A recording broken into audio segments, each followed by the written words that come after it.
დღემდე ვერ გავყევლა თუ რა მოხდა, რა იცოდა ამისთანა, რისთვის გაწირეს, რისთვის აწამეს.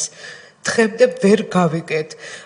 ზოგი იმას ლაპარაკობს, რომ მან სამჯერ შებრუნდა ომიდან გამოსული დაჭრილები გამოუყვანია, ორჯერ შესულა და მიცვალებულები.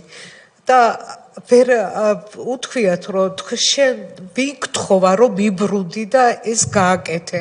მე ვიზე უნდა მეთხოვა, რატო უნდა დამეტიებია, ან ვიზე უნდა მეთხოვა. ეს საიდან იცით, ქალბატონო? ეს ჭორის დონეზე მოვიდა, რომ ახალაიას უთქვია, რომ ვინ გთხოვა, რატო მიბრუნდი, რატო შენ.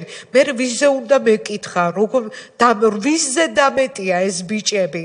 დაჭრილები გამოიყვანა და ერთჯერ მიცვალებულები. ხომ არ იცით კონკრეტულად საიდან? ცხინვალის რომელი დასახლებული პუნქტი არ იცით? ზუსტად არ ვიცით. და ალბათ და თითქოს უსაყვედურეს რატომ გამოიყვანე დაჭრილები და გარდაცვლილები? რატო გააკეთე ეს? ეს უნდა ყოფილიყო თქვენი აზრით მიზეზი? მიზეზი არ ვიცი.